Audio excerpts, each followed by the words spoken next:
All right, so let's hear it from the Jays fans in the room. All right. Hey, my name's Jeff. I'm one of the pastors here at Creekside. I'm so delighted that you're here with us today and choosing to spend part of your Sunday here, whether you're joining us online or in Kitchener. Welcome if you're doing that, or right here in this room. We're in week 4 of a 6-week series that we're doing called Game Changers. And if you're a Jays fan, you may remember this monumental game that happened back in 2015, American League Division Series Finals. The Jays were tied with the Texas Rangers, 2 games apiece. This was the deciding game, and inning 7 of this game was absolutely crazy, all the stuff that was going on. Well, they were tied, and if you caught it on the video there, the game changer was Jose Bautista, okay? Bautista came up to bat. You could see the energy in him. He came up, that ball came toward home plate, and crack, it's gone. 3 runs. And that, as they say, was it for the game. And what an awesome moment in Jays history. Well, we are having fun this summer looking at game changers in the Bible. We're looking at people or concepts, things in the Bible that we would say, this makes a big difference in my life. And maybe you've experienced game changers in your own life. Maybe you've been on a sports team where somebody has joined the team. Maybe you've got a new coach or a player, and that person has just changed the direction of the team in a good way. What we're looking at today is game changers that do that in our lives. Things that we would say from the Bible, wow, this is something that changes the direction of my life. My life is not going to be the same because of this game changer. So what we're looking at today, a game changer that we're looking at, is making wise choices. And I'm going to put a statement on the screen, and I want you to see if you agree with this statement. Okay, here we go. The more choices we have, the more freedom we have, so let's keep as many options open as possible. What do you think? Is that true? The more choices I have, the more freedom I have, so I want to keep as many options open as possible. Well, about a year ago, my wife, Marlene, said to me, I think we should get a membership at Costco. And this was right around the time when the big Costco down the way here was just finishing up their building. They were just getting ready to open. And I said, I'm not really interested. I don't want to get a membership at Costco. I don't want to fight the crowds. I don't want to fight the traffic. I don't want to have to shop in another store. Well, man, if you're married, you know how this kind of conversation usually goes, right? We have a membership at Costco now. And really, I'm a fan of Costco. I love Costco. But I think Costco really epitomizes this idea of our love for choice. And here's my experience of going into Costco. I go in trying to have made my choices before I enter the store. So for example, I'll decide I'm going to go in, I'm going to buy A, B, C, D, okay? And I go in, I grab my massive shopping cart that they made for giants. You know, and I'm walking through the store like this, and I'm heading back, and I'm going to get chicken breast. That's the first thing on my list. But here's what happens to me when it comes to choice and Costco. And I'm just saying, I don't know if this happens for you, but it happens for me. I'm walking through Costco with my list in my brain, but next thing I know, I'm making choices about stuff I never even thought about before I entered the store. Like I'm going back to buy chicken breast, and now I'm looking at patio lights for my deck. And Costco has tapped into something, I think, in our psyche as a culture that we love choice. And we love having lots of choice. If Costco only sold chicken breast, nobody's showing up, right? We want choices with what we're going to do. I'm going to put another statement up on the screen, and I think this is really true for us as well. The number of choices that we face each day can be overwhelming, making it hard for us to be happy about committing to anything or anyone. Isn't this true? There's a guy named Barry Schwartz. He's a psychologist. He's written a book called The Psychology of Choice, and I watched a TED Talk that he did recently where he was making the case for saying that this huge amount of choice that we all have each and every day doesn't actually always give us freedom and joy. It actually stresses us out. Do you know, by the way, how many choices you have to make each day as a Canadian adult? Researchers say about 35,000 choices, okay? And I want to read you a list of some of the categories. Every day you have to decide what to eat, what to wear, what to purchase, what you believe, what job or career you're going to pursue, how you're going to vote, who you'll spend your time with, who you're going to date or marry. if you're interested in that, what you're going to say and how you're going to say it. Whether or not you're going to have children, what you're going to name your children. If you have teens, how your children will behave. I just threw that one in there to see if you're paying attention. You don't get to decide how your children behave. But choices can become overwhelming for us. And this is the case that Barry Schwartz was trying to make. He's saying what it does is it actually stresses us out. Because whenever we finally commit and make a choice, that automatically limits us in terms of the other choices that we could have made. It sweeps some of those other choices off the table, and we find that stressful to make that commitment. And you've experienced this. Maybe you've been in a restaurant with family or friends, and you're looking at all the choices on that menu. You know, you're reading down through and trying to decide, and here comes the waiter, so you got to make a quick choice. So, you point, you pick something. Well, what happens when the food comes to the table? What do? You don't look at your plate. You look at the plate of your friend across the table, right? And you think, oh man, look at that. That looks so good. I knew I should have chosen that. I made the wrong choice.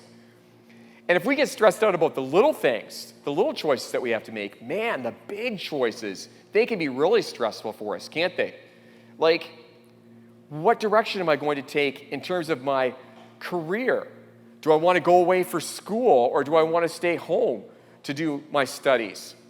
Ladies, here's a question that you may have asked at some point. Should I marry him? My friends seem to like him. Okay, eeny, meeny, miny, mo, catch a husband by the toe. If he hollers, let him go. Eeny, meeny, miny, mo. This is a big deal for us, isn't it? Because when we make a choice, we know that it has an impact in our life, and we want to make a right choice. Anne Frank talked about how important our choices are when she said this: our lives are fashioned by our choices. First we make our choices, then our choices make us. Every choice that we make, even the trivial ones, can shape us in some way. Like if I eat that dessert, it has an impact on me in some way. If I commit to that relationship, that's going to change the direction of my life. If I make that financial decision, that is going to shape me. All of my choices shape me in some way, and this is such a huge deal for us because when we make those 35,000 or so choices in a day, we want to make good choices, don't we? And I don't know about you, but I want to make choices that I'm going to be happy about. I want to make smart choices. And there's a question I think that you and I can ask that will help us to make choices well. This is a question that if we'll ask it, it'll help us to think through the obstacles that can sometimes be in the way and can kind of cloud our thinking. I think this question that we're going to ask can lower our stress level and help us to make choices with more peace. And most importantly, I think that this question will help us honor God with our choices. And here's the question. With what I know about this situation and with what I know about me, what is a wise, God-honoring choice to make? This to me is such an important question because every choice that we make impacts us in some way. And I think this question, if we'll ask it, will make us far happier about the choices that we make overall. Now, I realize in this room we're coming from all kinds of different spots in life. If you're watching online or in Kitchener, maybe you're here for the first time today and you don't really even know really what's happening, or maybe somebody invited you and you're not sure what you believe these days about God and faith. And if that's you, I get that, I understand that. But regardless of where you're coming from, I believe that this question can help us make better choices. It can guide us. So let's think through this question. First, with what I know about this situation. So what do I know about this situation? Like say it's a financial decision that I'm going to make. What do I already know? What do I need to find out? And then the second part, and with what I know about me. And this is a huge part of this question. Because I have patterns in the way that I make choices that I need to understand about myself. So what is my propensity when it comes to making this kind of choice? What do I need to understand about my behavior and my thought patterns when it comes to making choices? What do I need to understand about me? with what I know about the situation and with what I know about me, what is a wise, God-honoring choice to make? Now let's drill down into this word wise, because I think this is such an important part of this question. What does it mean to be wise? Well, let's define wisdom as this. Wisdom is doing the right thing based on what you know. It's doing the right thing based on what you know. The dictionary says that wisdom is the ability to be able to discern what is right or good or just in any given situation. So what does it look like to do this? What does it look like to do the right thing based on what I know? Because there's a big difference between knowledge and wisdom, isn't there? Like, I can have knowledge and not have wisdom. But if I have wisdom, I'm going to have knowledge. It's got to be there as part of it. Those two things go hand in hand.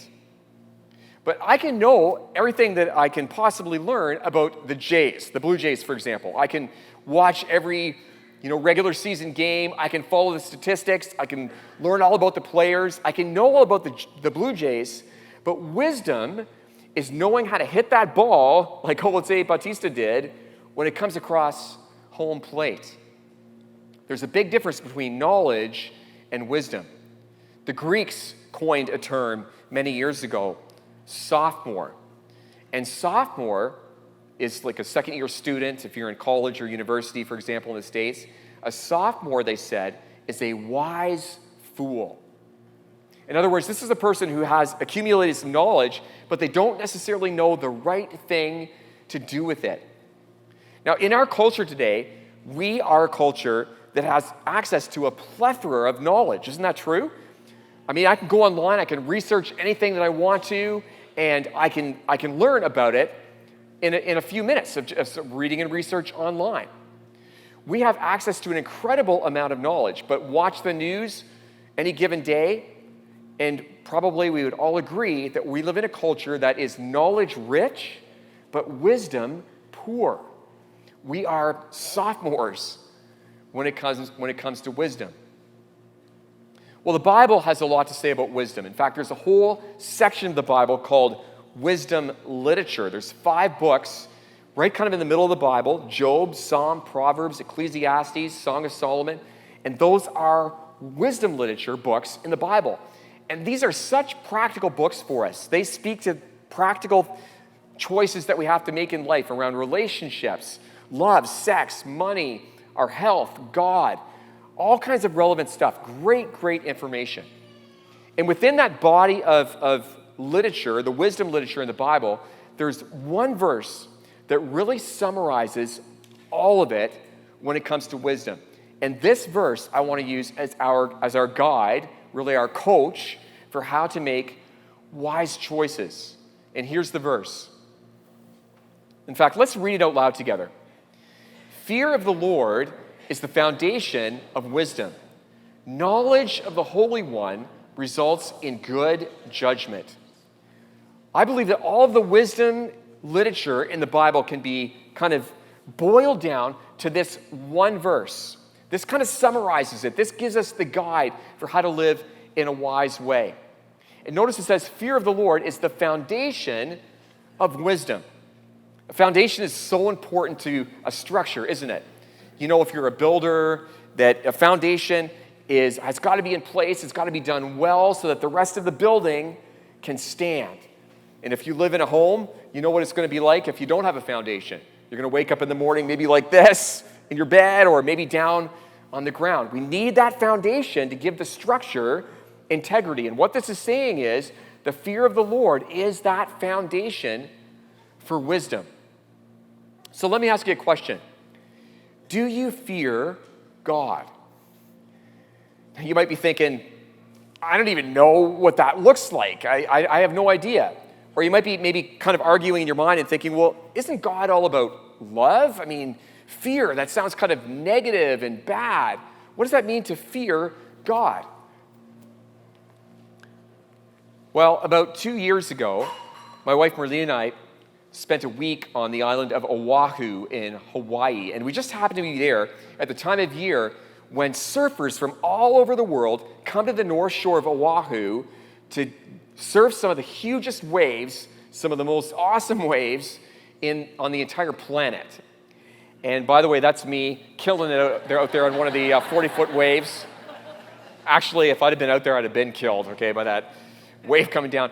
The guy where we were staying at the little cottage on the beach where we were staying, he kind of warned us. He said, no matter how enticing and attractive that water looks to you, do not go swimming. Do not get in the ocean. And when we went out there on the beach, we could see why. Because we stood there, and I can just remember the way I felt as I saw those waves.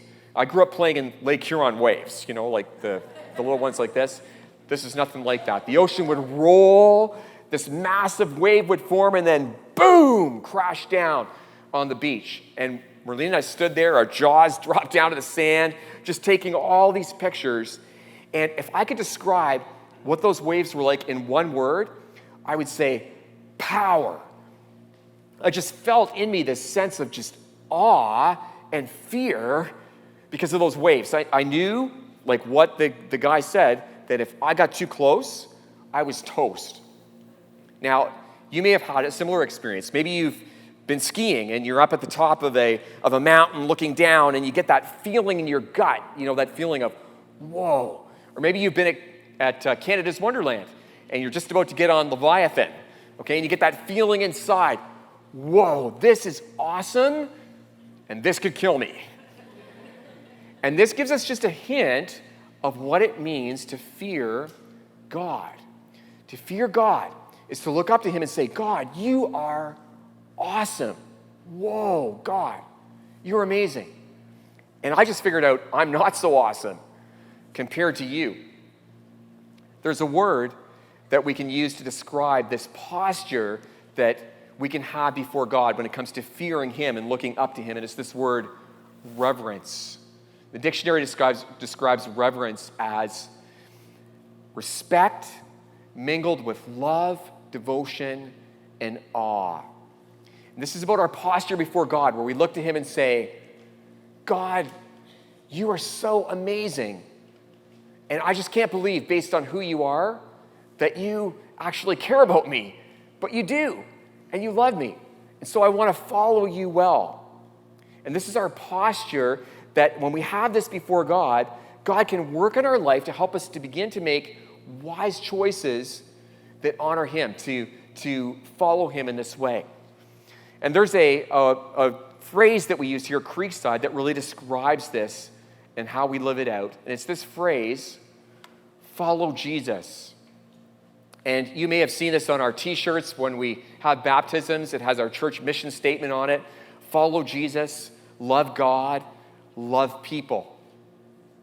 And this term, follow Jesus, I think really highlights for us what it means to live in reverence of God, to revere him, to live in a wise way.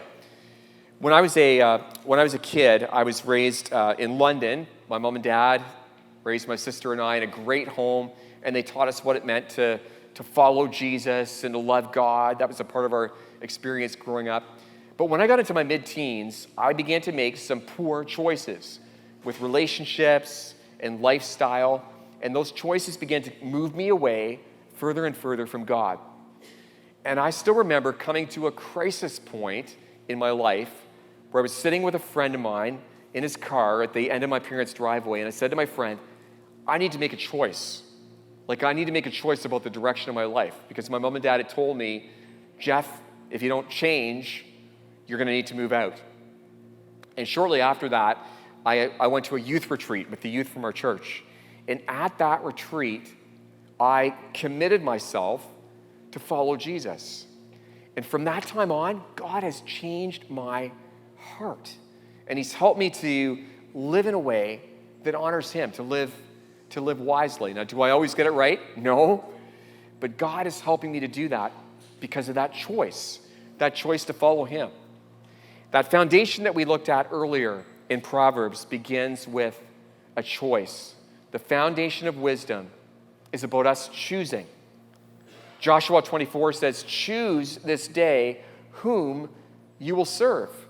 Am I going to serve God? Am I going to live out of reverence for him, or am I going to serve myself or someone else?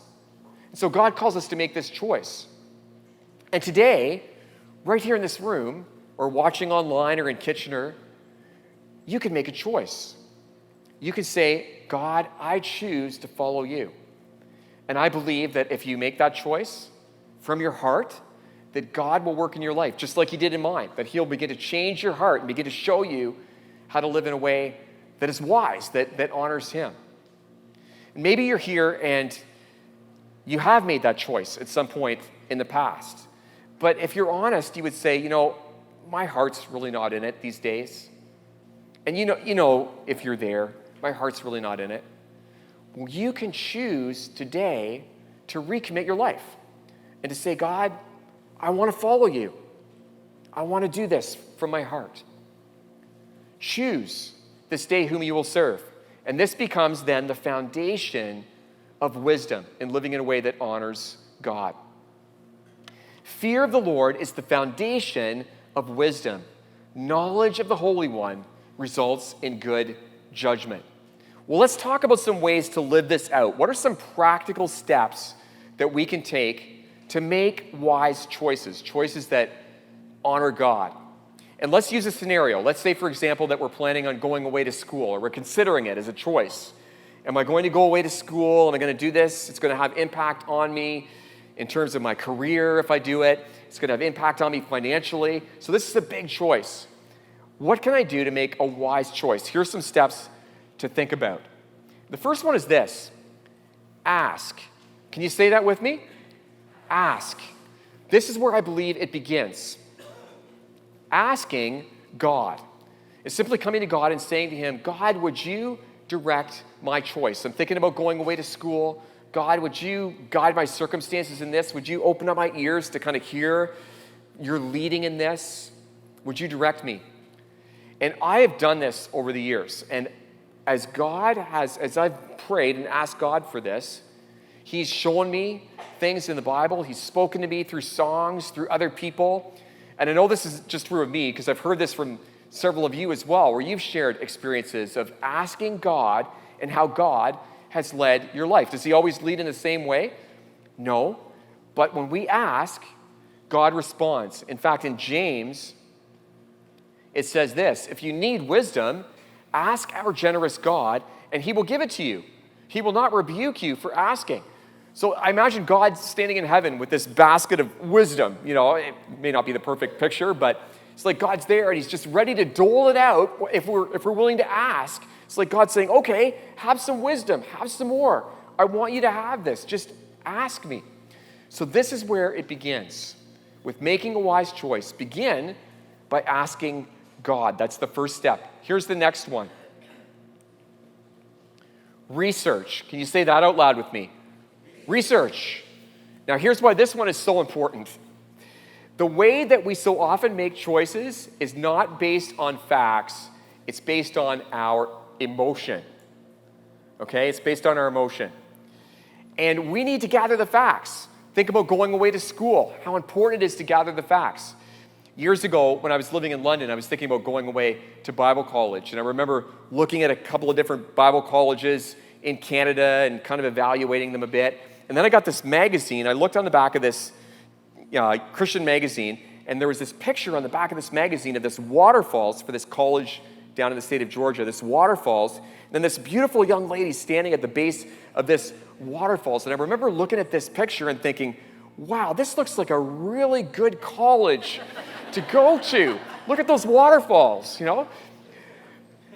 We so often make decisions based on our emotions, but we need to do research. So go online, research the school, look at the classes, think about your finances, crunch the numbers and think, how is this going to impact me financially? Get a blank piece of paper and write pros on one side, cons on the other, and make a list and evaluate which is more compelling, the pros or the cons in this.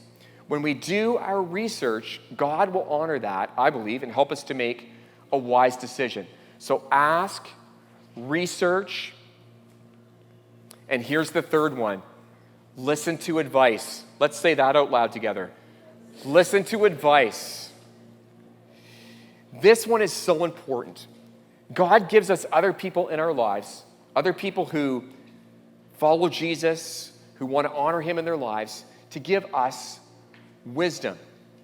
And the reality is, I make the dumbest decisions often, or I can talk myself into the dumbest things when I'm by myself. Like, if you ever experienced this, maybe you're driving home by yourself and you're thinking, man, when I get home, I'm really going to give her a piece of my mind, you know? Or maybe you're alone in a room, it's dark at night, you've got the computer there and you think, I'm just going to go on this website, it won't hurt anybody, there's no problem. You know, we talk ourselves into the dumbest things when we're alone. But God has given us other people to give us wisdom. So a question for you. Do you have friends in your life who are following Jesus, who are influencing your choices?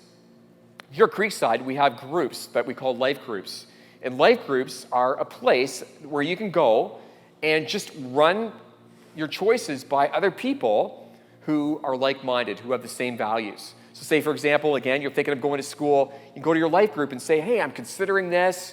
Here's some of the research I've done. Here are some of the pros and cons. What do you think?